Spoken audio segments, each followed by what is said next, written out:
Bem-vindos para mais um podcast da Super Varejo. Hoje nós vamos entrevistar o Bruno Busquet, ele é presidente do Popeye Brasil. Bruno, como vai? E aí, Dani, tudo bem? Como é que você tá? Tudo bem, tudo jóia. Obrigada, viu? Imagina, olha essa feira. É tão bom estar aqui de novo na APA Show, depois de 2 anos. É uma felicidade incrível estar falando com você também, e todo mundo que está ouvindo a gente, acompanhando no YouTube. Bruno, me conta um pouco do trabalho do Popeye Brasil hoje junto ao varejo.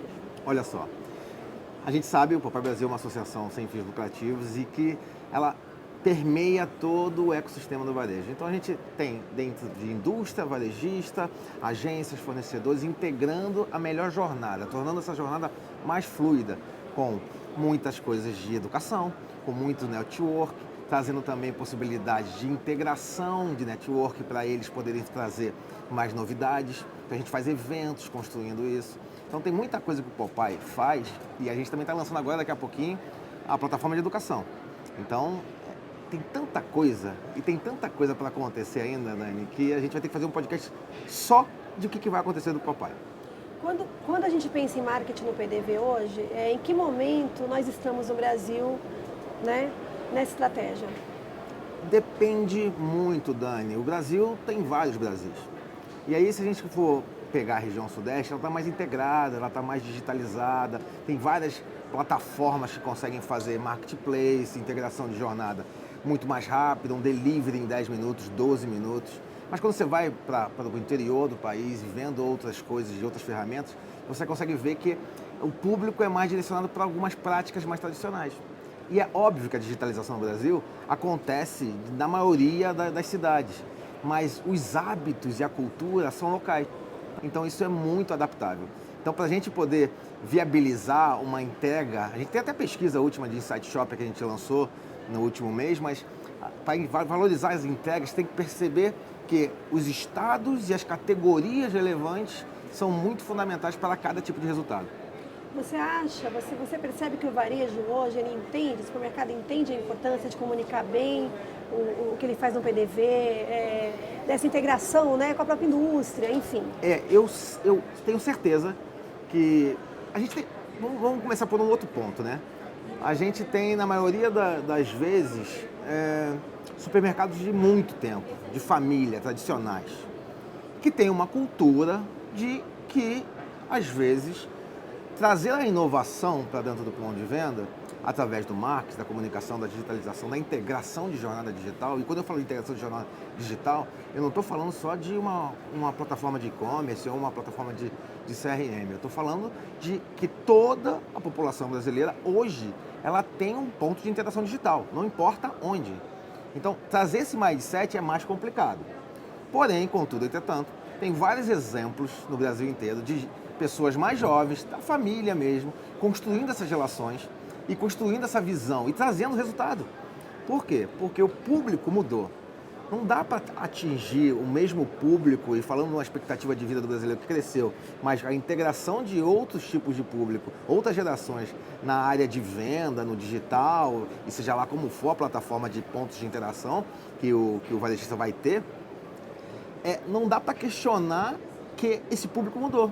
E a forma de se direcionar, se comunicar, se relacionar com ele, precisa também ser adaptada. Então, por isso que é importante trabalhar essa previsibilidade com pessoas que entendam o mercado de comunicação para trazer essa variedade para dentro da loja. Não só sortimento, mas de como você consegue personalizar a comunicação para aquele seu cliente. Lembrando que, Dani, o esforço de você ter um cliente novo é muito maior de você conseguir aumentar o ticket médio do seu atual cliente. Então, a gente tem que atrair e, ao mesmo tempo, aumentar o ticket médio dele. Me chamou a atenção quando você falou que a gente tem, nós temos Brasis diferentes, né? É isso. Imagino que a gente está aqui no Sudeste, é uma realidade tecnológica. Como é trabalhar um marketing, de repente, lá, sei lá, no Acre, né?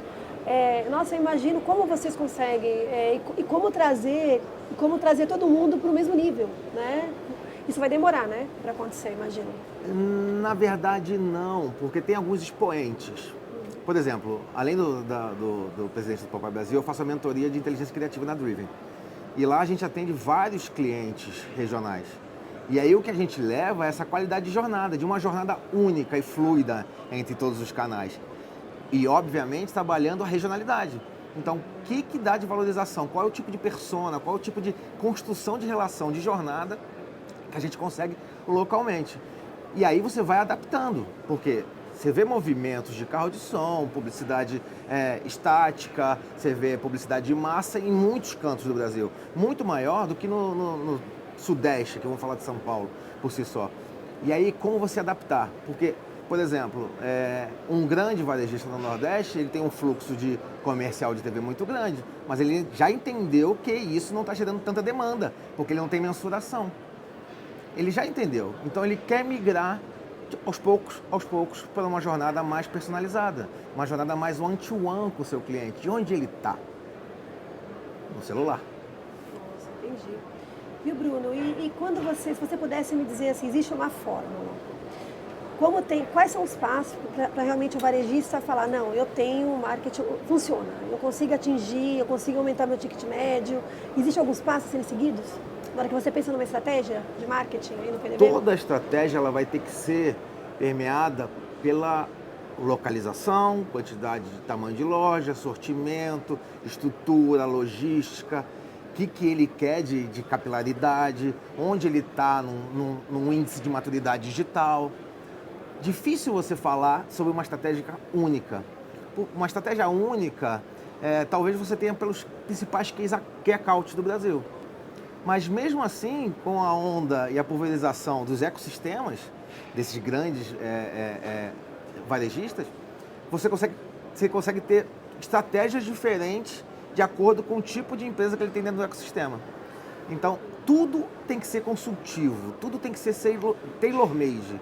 Tem que construir para ele uma coisa só dele. É um trabalho artesanal, então. Você pega cada empresa... Assim, o artesanal, o handmade ali, ele é muito, muito bonito, mas tem que ter uma mudança não só da consultoria, desse entendimento consultivo, mas também entender que é um processo cultural. Porque a empresa, e aí eu digo por qualidade humana, o ser humano, ele só muda quando ele entende. E aí é o mesmo processo para dentro de uma companhia familiar ou uma companhia menos. Ele precisa entender o processo para depois ele entender que aquilo consegue variar o número dele final. Com metas de tempo curto, médio e longo prazo. Mas na estratégia sólida. E assim, nada com verdade eterna, Dani. Porque tem que ser igual o Waze. Você tem que corrigir a rota automaticamente à medida que você vai avaliando os KPIs para aquela construção de resultado. E esse trabalho todo, até que ponto a indústria está envolvida nisso? A indústria, dentro da pandemia, tem uma coisa muito interessante no Brasil, que a gente é diferente de todos os países do mundo pela característica continental, no sentido vertical, né? Que nós somos um país totalmente vertical e com várias culturas ali disciplinares, uma dificuldade logística e tributária por cada estado, a gente sabe dessas dificuldades. E durante a pandemia, as indústrias, principalmente as globais, conseguiram entender que nesse momento ela precisava dar mais apoio, ou melhor, integrar mais as informações com o varejista. E esse foi um grande bônus da pandemia, não só no volume de atração de novos clientes para a loja ou de retenção ali, mesmo diminuindo o número de tempo médio em loja, houve uma demanda muito grande, houve uma abertura de loja muito grande e a indústria percebeu que, opa, peraí, eu preciso estar com mais informações e ajudar o varejista nesse caos que foi, aquelas normas e processos de cada cidade, de cada estado, que a gente não teve uma coisa única, e ajudar a construir essa relação com o consumidor. Porque ainda no Brasil, o varejista tem pouca marca.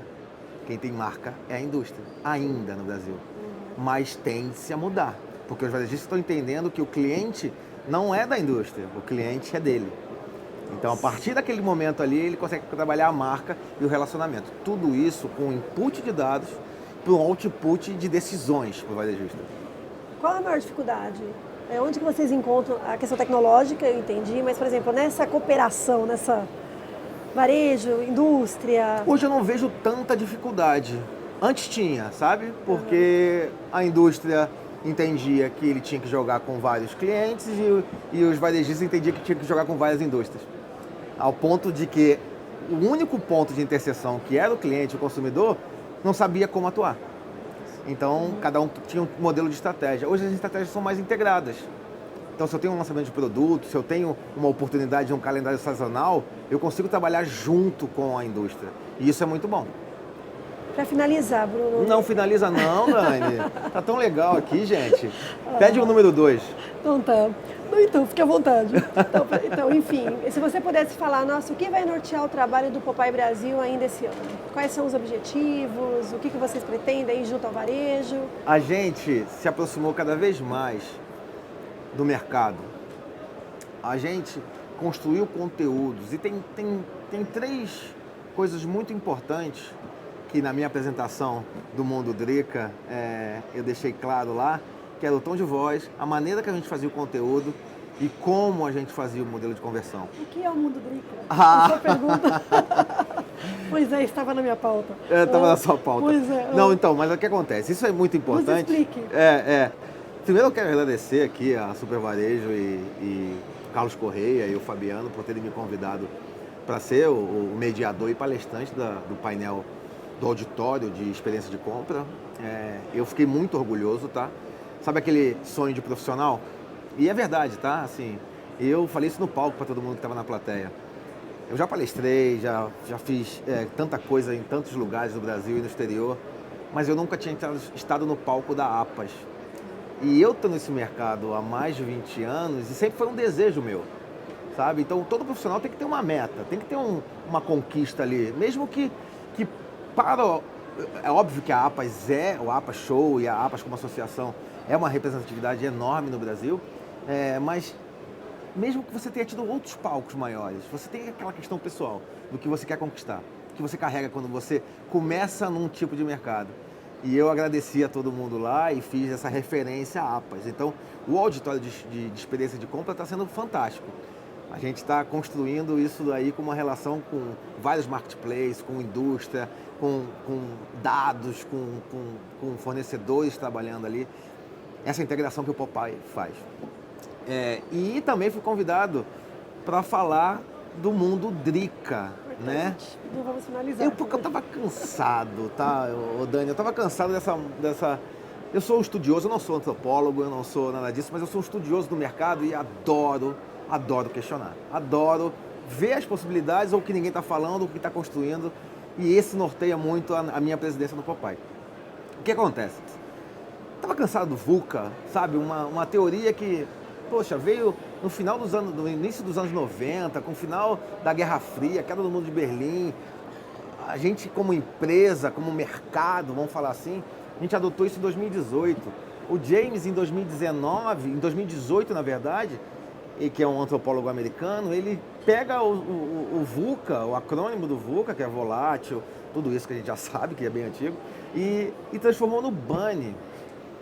Tá, em português é funny, porque é frágil, ele é ansioso, ele é não linear e ele é incompreensível. Só que isso foi em 2018. Em 2018 para cá, tanta coisa aconteceu no mundo. E é óbvio que todo termo e a analogia sobre um período do mundo, ele precisa ser adaptado. E mais uma vez, quem sou eu para falar sobre isso na questão global? A minha dor era como a gente consegue pegar isso tudo e trazer para a gente. Como a gente consegue olhar para o mercado agora, para o pequeno varejista, para o grande varejista, para as indústrias de comunicação, para as agências, e falar assim, o público que vai falar que daqui a 8 anos, que são os Zs e os alfas, vão estar com 50% do PIB global, vão estar consumindo 50% dos nossos produtos. Como a gente deve se comunicar para ele? Por isso, eu criei o Drica, que é diversidade, relatividade, inclusão, conhecimento e autenticidade. Trouxe isso como uma forma de construir uma nova relação. Quando eu digo de diversidade, eu não falo só de diversidade sobre gênero, sexo, idade, mas eu falo sobre diversidade de tom de voz, da voz. Quem você dá a voz? Quem você constrói essa relação? Diversidade de canais de distribuição, diversidade de canais de tela, integração de novas telas, modelos de comunicação, um mundo diverso dessa construção. Quando eu falo de relatividade, é onde o que hoje no mundo não é relativo. O que hoje no nosso poder de consumidor, a gente não vira e pensa, peraí, eu sou detrator ou eu sou promotor? Porque uma hora eu sou detrator, outra hora eu sou promotor. Como assim eu consigo pensar que aquela marca tem que ter o meu tom de voz, do meu coletivo? E aí, essa construção de como as coisas são relativas, não só da teoria de tempo e espaço. Quando eu falo de inclusão, mais uma vez, eu não estou falando de uma inclusão de raça, não estou falando de uma inclusão, estou falando de uma inclusão onde a gente consiga trazer o mais experiente para trazer e falar. Como eu vou me comunicar para aquela pessoa? Inclusão de eu querer poder. Hoje o consumidor, ele quer poder dar a opinião dele. Antes eu escutava e respondia. Hoje eu tenho que dar a voz para ele. Ele tem que ser participativo. Ele tem que me ajudar a construir uma nova relação. Ele é o influenciador. E não é só o influenciador porque tem vários likes ou vários seguidores, mas é o engajador. Então, eu misturo tudo isso e trago conhecimento. Quando eu falo de conhecimento, quando eu falo de knowledge, não é só de hard e soft skill. Beleza, a gente tem que aprender a ter mais soft skill. A fragilidade e a ansiedade traz isso no Bunny. Só que onde é que a gente vai falar que esse consumidor novo, ele sabe exatamente se ele quer trabalhar 4 horas ou 8 horas. Ele sabe exatamente se ele vai na loja do bairro porque ele está trabalhando em home office, ou porque ele vai no Care-a-Couch, ele vai viajar para comprar os produtos dele, ou se ele vai pedir no delivery, ou se ele vai construir uma relação de subscription, porque ele quer receber mensalmente. Ele tem o poder de decisão. Isso é conhecimento, ele saber o que ele vale. Hoje o consumidor sabe o que ele vale. E para finalizar, o que é um saco de pancada para a indústria e para o varejista é a autenticidade. E por que eu falo saco de pancada? Porque não dá mais para trabalhar com comunicação de massa falando o que todo mundo acha que o outro quer ouvir. A gente precisa trabalhar a autenticidade, verdade. Qual é realmente a proposta de valor da sua marca, do seu serviço e do seu varejo, do seu tipo de mercado. Se você não fala isso pro cara, o cara fala assim, quem é você para me representar? O consumidor não é mais bobo, né? Não é. Eu tento trazer isso de forma clara e falo para todo mundo sobre o mundo Drica e mostro não só por que ele está assim, mostro quais são os pontos, depois eu vou lá e falo assim, olha só, a partir de agora vamos entender o tom de comunicação. Tom de comunicação que a gente vai falar com ele. Por quê? Porque ele precisa ser especialista, porque ele precisa ser colaborativo, porque ele precisa ser provocativo. Você vê o Nubank, por exemplo, fazendo comunicação, entrando no Twitter e falando assim, ó, peraí, é aqui aquela rede social que todo mundo fala mal de todo mundo? É aqui que todo mundo gosta de provocar? E aquilo gera um engajamento. Então, esse cara quer ser ouvido, ele quer que fale sobre ele. Então, e provocativo. Aí depois eu mostro por que o conteúdo como esse que a gente está falando aqui tem que ser de relevância, por que esse tem que gerar uma oportunidade de negócio. E aí as pessoas às vezes confundem o que é gerar negócio. Gerar negócio é uma troca. Se você quer alguma coisa e eu te ofereço essa coisa, você me paga por isso, porque você tem um valor percebido que vale a pena sobre isso, ou muitas das vezes supera a tua expectativa, e eu te entrego isso e tenho uma receita sobre isso, uma lucratividade. Sim. Essa geração de negócio mútuo, não só de oferta e demanda, mas de acordo sobre expectativa e realidade. E por último, como a gente vai fazer conversão? Como a gente usar todas as ferramentas de CX e entrar no centro do que o cliente quer, do que ele pensa, transformando toda a empresa e a realidade de comunicação e dados numa coisa só. Por isso eu falo de cultura, porque a mudança de cultura não pode ser o marketing apartado, não pode ser a área de inteligência de mercado apartada, tem que ser integrado, tem que ser área de vendas integrada com promoção, que tem que ser integrada com data intelligence, que tem que ser integrada com CRM, que tem que ser integrada com marketing, para todo mundo ter um tipo só de conteúdo, para poder sim chegar num tom de voz, para todo mundo entender que aqui dentro dentro do meu varejo, o meu associado, o meu funcionário, ele tem esse pensamento com informação compartilhada para chegar aonde tem que chegar, que é o momento ideal de recorrência. Então, a gente não é só construir um acrônimo, é conseguir construir uma palavra que direcione o varejista, a indústria, para essa relação contínua com o seu cliente. Bruno, foi ótimo. Muito obrigada, viu, pela conversa. Espero te receber aqui outras vezes. Por favor.